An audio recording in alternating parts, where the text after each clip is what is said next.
অনেক দিন ধরেই ভাবছিলাম গৈরিকাকে এই জিনিসটা আমি গিফট করব। এটা একটা মাইক্রোফোন, ওই রিভাব টিভাব দেওয়া আর কি, অনলাইনে পাওয়া যায় ভ্যারাইটিস রকমের। তো কিছুদিন আগে ঝিলি কিনেছিল এরকম একটা মাইক। তো আমার দেখে সেই পুরনো কথা মনে পড়লো যে এটা কিনবো ভাবছিলাম, কিন্তু কেনা হচ্ছিল না। তো ফাইনালি অর্ডার দিয়েছিলাম এবং ফ্লিপকার্ট থেকে আজকে এসছে। তো আমি এটা গৈরিকাকে গিফট করব। অবশ্যই গৈরিকার গান আপনারা অনেকেই ভালোবাসেন, তো গৈরিকা এটা আরও বেটার প্রোডাকশন কিছু দিতে পারবে মনে হয়। তো Gairika, this mic for you baby. আর গৈরিকাকে অবশ্যই বলবো এটা ট্রায়াল দাও, এটা টেস্ট করো কীরকম মাইকটা, একটু দেখবো।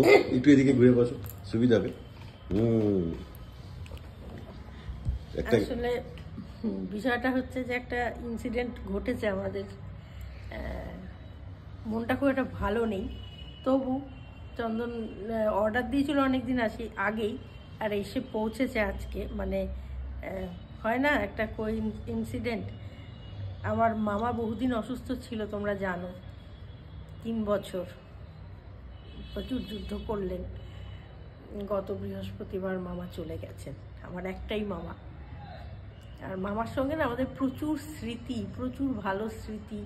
সব থেকে বড় যেটা, মানে মামা আমার যা কিছু, মানে গান বাজনায় বলো কি সিডি ক্যাসেট বেরিয়েছে যখন প্রথম, সেই বলো, মামার উৎসাহ সাংঘাতিক। আমি বুটিক করেছি, উদ্বোধনে শোরুমে মামা চলে গেছেন। এবং আমাদের বিয়ের সম্প্রদায়, আমার বিয়ের সময় মামা খুব অসুস্থ, ডাক্তার বলেছিলেন যে আপনি উপোস থাকতে পারবেন না। মামার খুব মন খারাপ হয়ে গেল, আর আমারও হলো। সববার বিয়েতে মামা সম্প্রদান করলো, আমার বেলায় দেখো মামা অসুস্থ হয়ে গেল। তো সেটা মামাকে আমার ছোটো মাসি গিয়ে খবরটা দিয়েছে। মামা তারপরে জিজ্ঞেস করেছে ঠাকুরমশাইকে, আমি ছানা ফল এসব খেয়ে থাকতে পারি? বলে হ্যাঁ।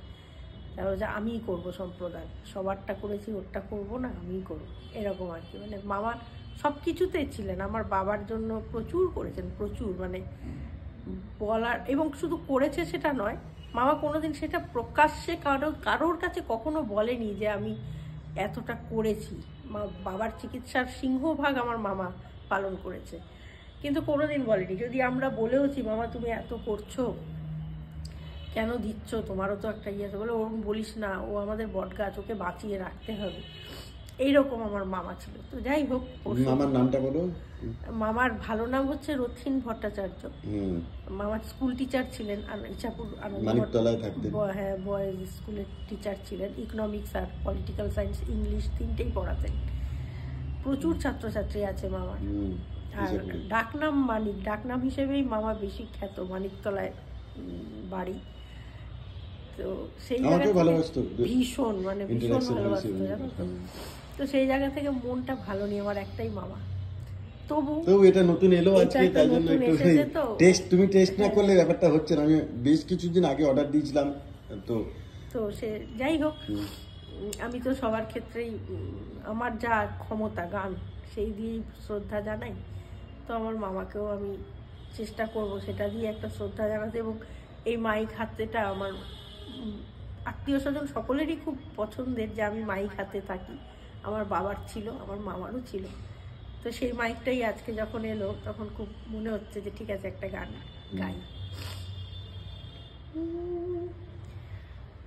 তোমার সমাধি ফুলে ফুলে ঢাকা,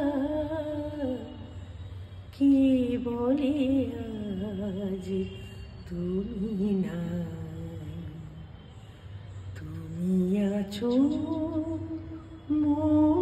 বলে তাই। আর মামার খুব প্রিয় যে শিল্পী, তার নাম হচ্ছে মান্না দে, মানে আমারও খুব প্রিয়।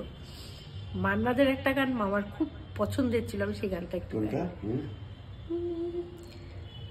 কপটা চোখের জল ফেলেছ যে তুমি ভালোবাসবে, পথের কাঁটায় পাই রক্ত না ঝরালে, কি করে এখানে তুমি আসবে,